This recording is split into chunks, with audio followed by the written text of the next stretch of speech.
I always believed that family was a safe haven, a place where love, loyalty, and support were unconditional. For most of my life I lived with that belief tucked in my heart like a warm blanket. It was the anchor that carried me through the storms of life, the long nights of hard work, the sacrifices I made, the tears I swallowed so my children wouldn't see me weak.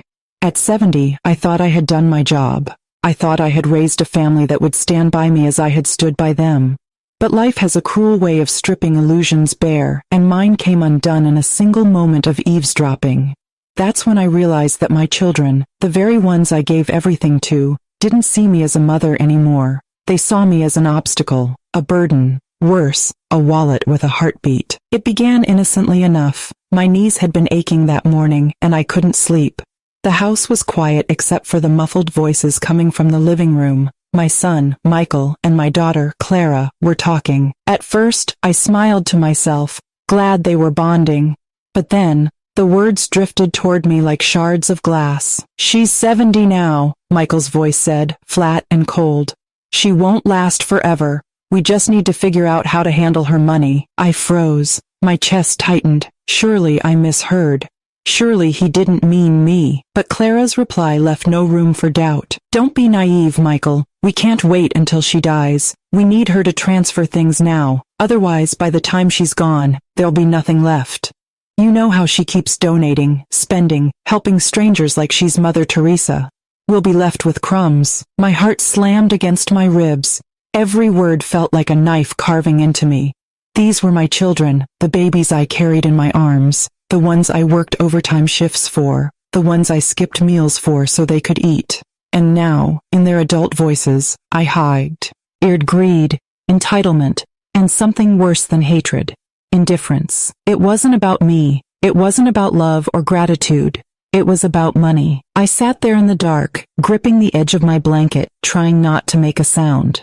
I wanted to burst in and scream, "How dare you? How dare you plot my death like a financial strategy?"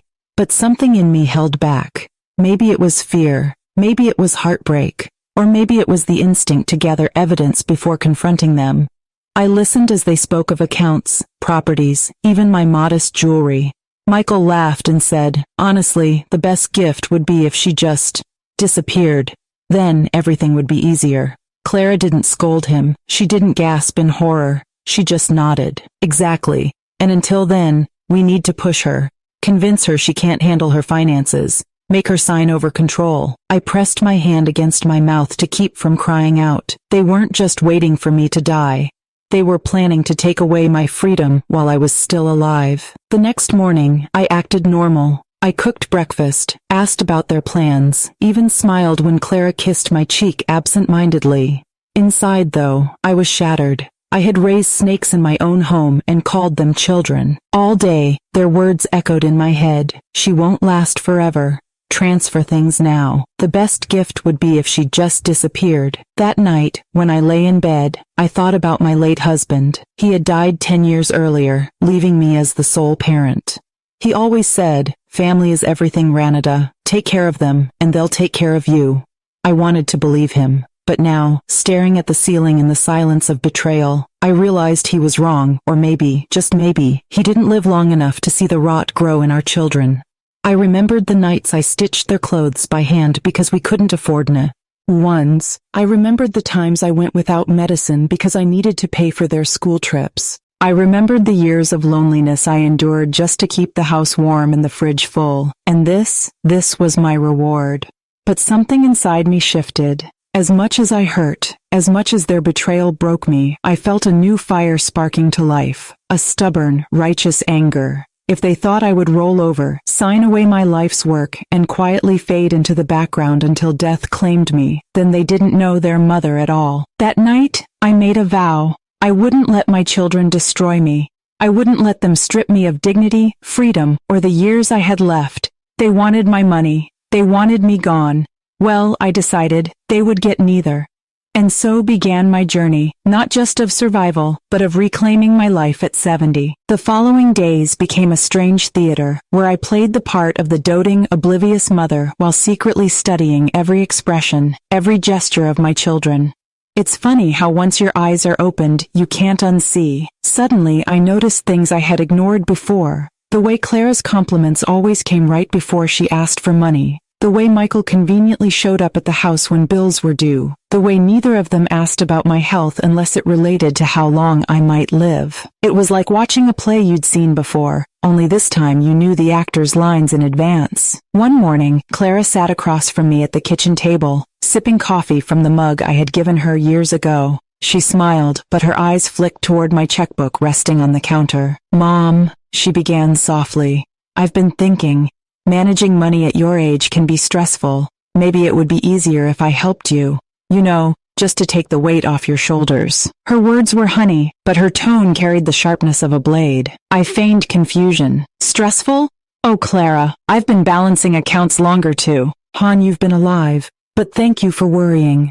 I watched her jaw tighten, her smile falter. Later that evening, Michael brought over a bottle of wine, unusual, since he rarely brought anything at all. He poured me a glass, his charm dialed up to full. "Mom, you've done enough for us all these years. Maybe it's time we take care of you. Why don't you let me handle the property taxes and utilities? I can put everything in my name, and you won't have to lift a finger." Again, sweet words laced with poison. I smiled politely, swirling the wine in my glass. What a kind offer. But I rather enjoy paying my own bills. It keeps me sharp. His hand gripped the arm of the chair, just for a second. But I noticed. They thought I was weak. They thought my age had dulled me. But every attempt, every slip of their mask only fueled my determination. At night, I sat at my desk, pulling out old documents, property deeds, savings records, insurance papers. I reviewed everything with the focus of a general preparing for war. I realized how vulnerable I had been, trusting my children blindly, leaving accounts easily accessible. That had to change. I began with small steps. I opened a new bank account in my name only, transferring a portion of my savings quietly. I updated my passwords, making them impossible for anyone to guess. I scheduled an appointment with a lawyer I trusted, one my children didn't know about. If they wanted to strip me of my rights, they would find themselves facing a fortress. But even as I built my defenses, the ache in my heart grew heavier. These were my children, my blood. Every precaution I took felt like laying another brick in the wall between us. At night, I lay awake, staring at the ceiling, asking myself where I went wrong. Was it love that blinded me? Was it generosity that spoiled them? Did I give too much, too easily, until they mistook sacrifice for weakness? The memory that haunted me most was of Clara as a little girl, her tiny hand in mine as she whispered, "Mommy, you're my best friend." Or of Michael, climbing into my lap after scraping his knee, tears in his big brown eyes as he said, "Don't ever leave me, Mom." How did those children turn into the cold, calculating adults I overheard? I wanted to believe there was still love buried somewhere deep inside them. That maybe greed had clouded their hearts, but not erased them. Still, the words they spoke replayed in my mind like a curse. She won't last forever. The best gift would be if she just disappeared. The betrayal was complete. And yet, life has a way of offering unexpected allies. Around this time, I began spending more afternoons at the community center near my neighborhood. I joined a gardening club, mostly to distract myself from the storm at home. There, I met women my age. Widows, grandmothers, survivors of stories far worse than mine. Over cups of tea and soil-stained gloves, we shared confessions. One woman, Eleanor, leaned across the table one day and said, "Don't you ever let your children make you feel small. We raised them. We carried them. But our lives don't end because theirs began. We still matter." Her words were like a balm on an open wound. For the first time, I felt understood. For the first time, I realized I wasn't alone. I went home that night with a new sense of resolve. If my children saw me as nothing more than a bank, then they had already lost the privilege of calling me mother. I would no longer be their puppet, pulled by the strings of guilt and obligation. The next step would be harder, confronting the truth, not just preparing for it. I knew a storm was coming. I could feel it in the way Michael asked more insistently about my accounts, in the way Clara pressed me to sign documents I didn't need to worry about. They thought I was fragile, but they were about to find out that 70 doesn't mean weak. It means seasoned. It means unbreakable. The shift from subtle manipulation to outright pressure came faster than I expected. My children, frustrated that their soft words hadn't swayed me, began to sharpen their tactics. One afternoon, Clara appeared at my door with a folder tucked under her arm. She was dressed immaculately, her perfume so strong it lingered in the hallway. She barely greeted me before placing the folder on the kitchen table. "Mom, these are just some standard forms," she said, sliding them toward me. "If you sign them, it will make everything so much easier when, well, you know, in the future. It's just planning ahead." I opened the folder and scanned the papers. Legal jargon spilled across the pages, but one sentence stood out clearly. Transfer of ownership. My house. My sanctuary. The roof under which I had raised them, laughed with them, cried with them. I looked up slowly, meeting her eyes. "You want me to sign my home away?" Her smile faltered. "Not away, Mom. Just into my name. For safekeeping. Think of it as protection." "Don't you trust me?" That question pierced me. "Don't you trust me?" Once upon a time, my answer would have been yes, without hesitation, but trust, once broken, is not so easily restored. I pushed the papers back toward her. "I'm not signing. Not today. Not ever." The mask cracked. Her lips pressed into a thin line. She stood abruptly, gathering the papers with a sharp snap. "You're being unreasonable. We're trying to help you. You can't manage forever." When the door slammed behind her, silence filled the house. Silence heavy with disappointment, not mine, but hers. The very next day, Michael showed up. Unlike Clara, he didn't bother with politeness. He stormed into the living room, his voice raised before I could even greet him. "Why are you making this so difficult, Mom? Do you want us to fight you? Clara says you refused the transfer. Do you want lawyers involved? Do you want this dragged out?" I stared at him, my heart pounding, but my voice steady. "This is my life, my home, my money. You don't get to decide for me." His hands clenched at his sides. "You don't get it, do you? We're trying to take care of things before it's too late. Do you want strangers controlling everything when you're gone?" The venom in his words stung, but underneath, I recognized the truth. It wasn't about care. It was about control. I took a deep breath, my voice low but firm. "Michael, the strangers you speak of are lawyers, professionals. They follow the law. You, on the other hand, are asking me to give away my life while I'm still breathing. I won't do it." For a moment, I thought he might hit the wall. The tension was so thick, but instead he spat out, "Fine, don't say we didn't warn you," and stormed out. That night, I didn't sleep. Their desperation had reached a peak, and I knew it was only a matter of time before they pushed harder. So I prepared. I met with my lawyer in secret. We reviewed my will, updated it, made certain every cent and every possession was locked tight. I added clauses to protect against financial abuse, ensuring that anyone who contested my decisions would be cut off entirely. My lawyer looked at me with quiet respect. "You're doing the right thing. Too many parents ignore the signs until it's too late." Still, my heart ached. Every move I made to protect myself felt like digging a grave for the relationship I once had with my children. The guilt gnawed at me. Wasn't a mother supposed to forgive endlessly, to love unconditionally? But love, I realized, was not the same as submission. One evening, I invited both Clara and Michael over. I wanted to face them together, to put an end to their scheming once and for all. They arrived reluctantly, their eyes filled with suspicion. We sat in the living room, the air thick with unspoken tension. "I know what you're trying to do," I began, my voice steady. "I heard your words. I've seen the papers. I understand your intentions, and I need you both to listen carefully. I will not sign anything. I will not transfer my home, my savings, or my future. What I have built is mine until the day I die. If that's not enough for you, then perhaps you need to rethink what kind of children you want to be." Clara's face turned red, her lips trembling with fury. Michael leaned forward, his voice like steel. "You're making a mistake. You're choosing pride over family." I looked at them both, my chest heavy but my spirit unshaken.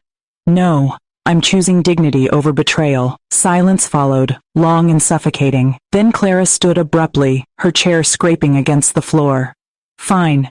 If you want to be stubborn, don't expect us to be here when you need us." Michael followed, his glare burning into me before he stormed out once again. The door shut. I sat in the empty room, my body trembling. The house that once rang with laughter now echoed with silence and pain. But beneath the grief, there was a flicker of strength. I had spoken my truth. I had drawn the line, and though I sat alone that night, I realized something profound. I would rather be alone in dignity than surrounded by family and betrayal. The days after that confrontation were some of the hardest of my life. The house once filled with noise and warmth now felt colder than ever. Even the clock ticking on the wall sounded louder, as if mocking the silence my children had left behind. I moved through my routines mechanically. Morning tea, a short walk, watering the plants, all the small rituals that once brought me comfort now felt hollow. My phone sat on the table, silent. No calls, no texts. For years it had buzzed constantly with requests. Can you send some money? I need help with rent.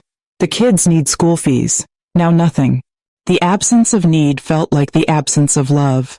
And yet, deep down, I knew it wasn't love that had gone missing. It was dependency, the kind that clung to me like a shadow, draining me without gratitude. One evening, I sat in my chair with a photo album on my lap.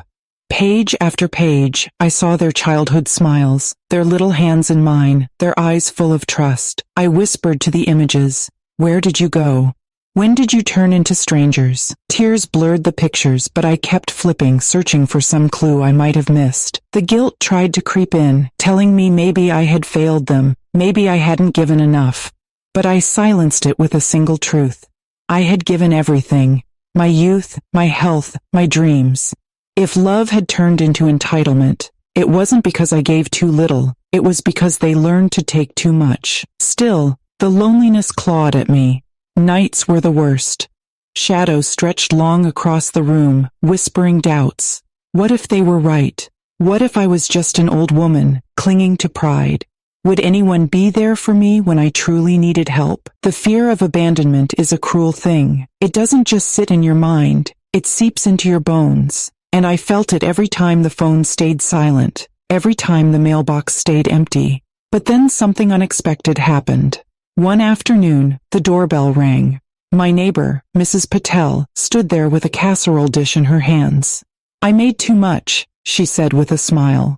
"Thought you might like some." Her kindness cracked something inside me. As we sat together, chatting about nothing and everything, I realized that support doesn't always come from blood. Sometimes it comes from strangers who choose to be kind. Sometimes it comes from friends who see you, not for what you can give, but for who you are. That evening, I made a decision. If my children wanted me gone for my money, then I would live in such a way that my money protected me, not chained me to their demands. The next morning, I returned to my lawyer. We finalized the documents, not just my will, but my living arrangements.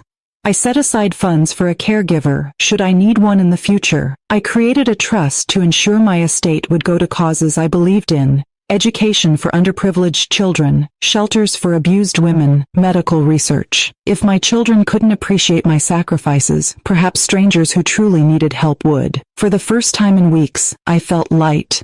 The knot in my chest loosened, just a little. Of course, word got back to Clara and Michael. How, I don't know. Perhaps they checked financial records. Perhaps they simply guessed. But within days, Clara showed up again, this time with tears in her eyes. "Mom, please," she said, her voice breaking. "We didn't mean to hurt you. We were just scared. Scared of losing you. Scared of not being taken care of." Her words twisted in me, tempting me to soften. But then I remembered the folder on my kitchen table, the harshness in Michael's voice, the cruel sentence that had cut through me. "At 70, you're just in the way." I met her gaze. "You weren't scared of losing me. You were scared of losing what I have. There's a difference." She cried harder, reaching for my hand. "Please, don't do this. We're family." I gently pulled my hand back. Family doesn't wish each other gone.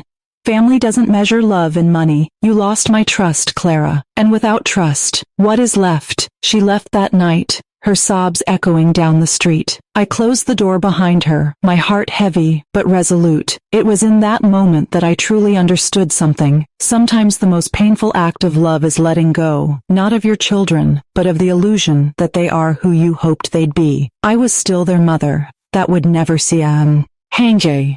But I was also a woman who had dignity, worth, and the right to peace. And if that meant living the rest of my days surrounded by friends instead of family, so be it. For the first time in years, I began to dream again. Small dreams, traveling to places I'd only seen in books, painting landscapes in my garden, volunteering at the community center. Dreams that had nothing to do with money, and everything to do with living, because life at 70 wasn't over. It was, in many ways, just beginning. The days slowly shifted into weeks, and with them, my perspective began to change. For too long, I had allowed the absence of my children to define my loneliness. But little by little, I started to notice the presence of other kinds of love. Mrs. Patel stopped by often, sometimes with food, sometimes just for tea. We laughed at silly things, television dramas, neighbors gossiping, the clumsy way her cat tried to jump onto my fence. Her company warmed my evenings, filling the silence with friendship. Then came Eleanor, an old acquaintance from my gardening club. She had heard, through whispers, about what happened with my children.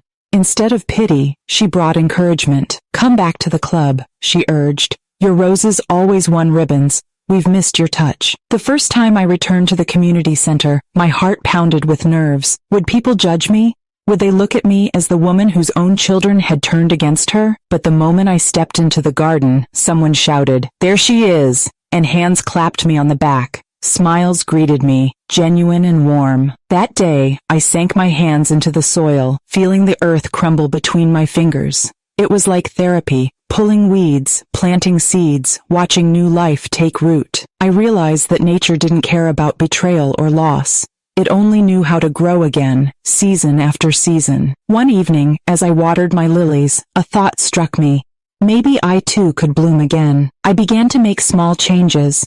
I rearranged my furniture, bringing light into corners that had been heavy with shadows. I donated boxes of clothes and trinkets that no longer served me. I even signed up for an art class at the local center, something I had always wanted to do, but had set aside while raising my family. The first time I picked up a paintbrush, I felt foolish.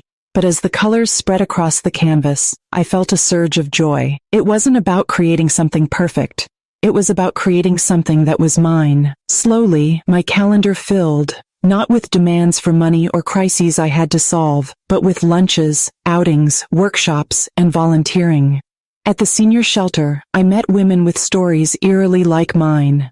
Some had given up entire pensions for children who never visited. Others had signed over homes, only to be pushed aside. Together, we shared tears, but also laughter. We understood each other in ways our own families never had. One woman, Margaret, told me, "You're lucky, you still caught it in time. Some of us only realized when it was too late." Her words stung, but also comforted me. Maybe I wasn't a fool. Maybe I was just human, learning lessons at my own pace. Yet despite all the healing, there were moments, quiet, unguarded, when the ache of loss returned. I would see mothers walking with their grown children in the park, arms linked, laughter spilling between them. And I would wonder, why couldn't that be me? Where did I go wrong? But every time those thoughts came, I reminded myself, it wasn't love I lost. It was the illusion of love. And illusions, no matter how beautiful, eventually shatter. The real gift was this new freedom. I was no longer bound by guilt or obligation. My days belonged to me, my money served my peace, and my future felt open for the first time in decades. Sometimes, life gives us second chances in ways we never expect. Mine didn't come from reconciliation with my children. It came from reclaiming myself. And in that quiet reclamation, I discovered something shocking. I wasn't afraid of being 70 anymore. In fact, I felt younger than I had in years.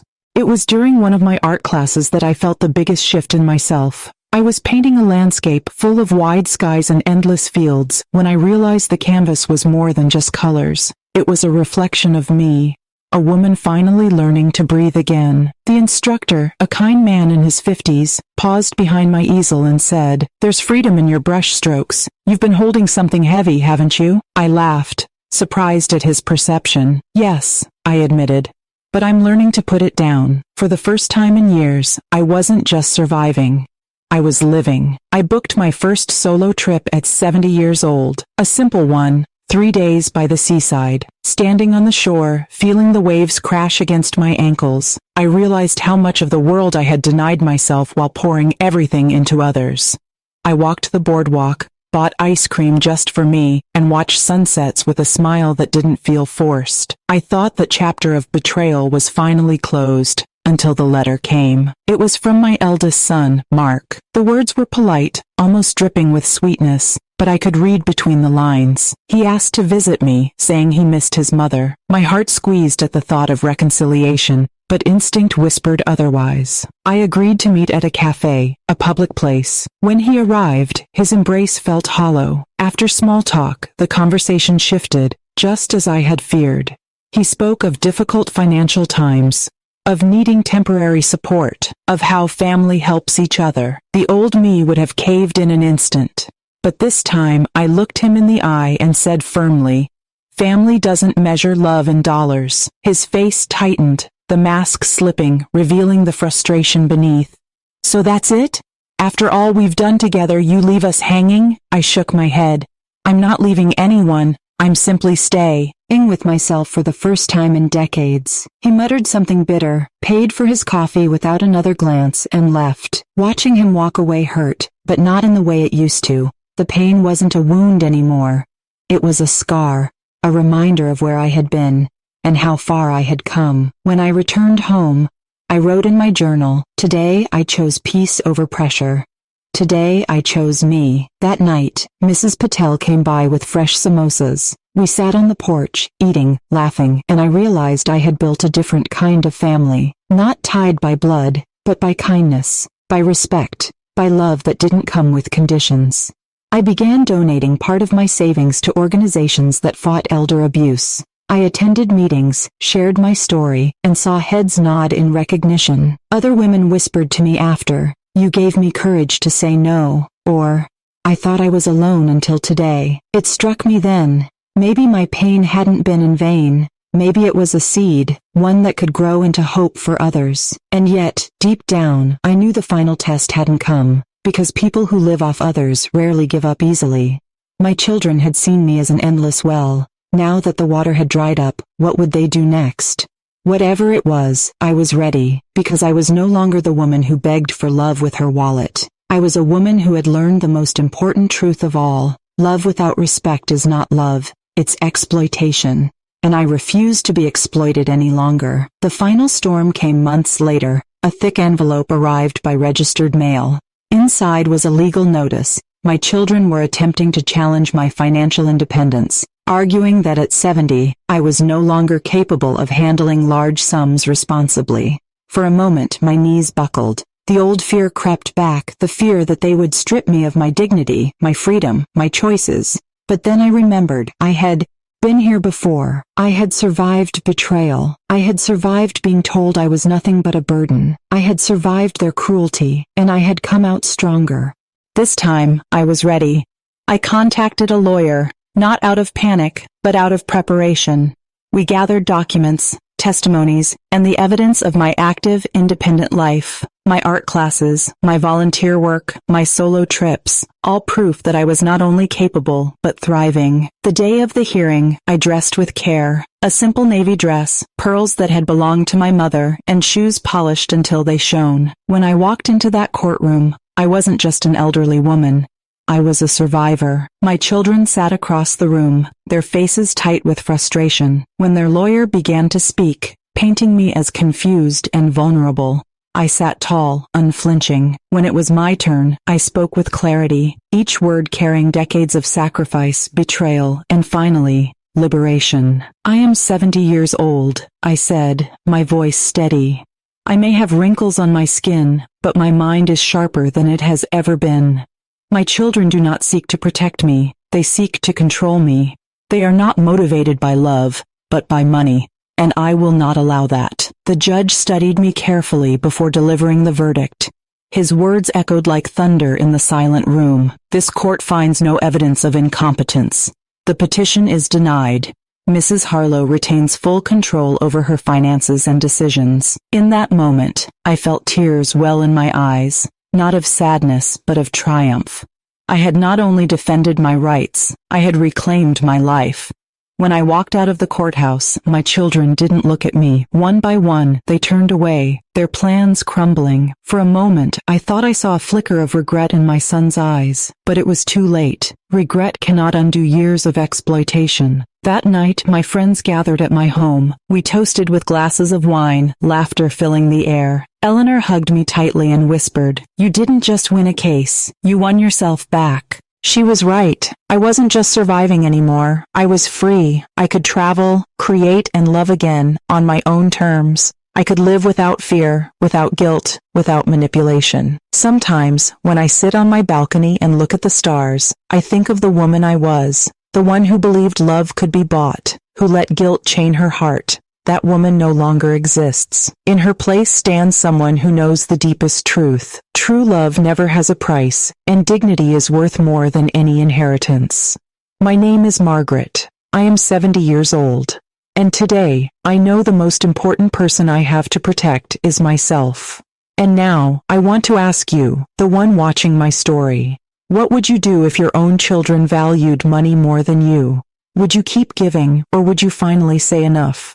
I want to hear your thoughts. Please share them in the comments. If my story moved you, don't forget to like this video. It helps more people see it. Subscribe to this channel for more real stories of betrayal, survival, and finding freedom. And if you know someone going through something similar, share this video with them. You might just give them the courage to choose themselves. With heartfelt gratitude, until next time.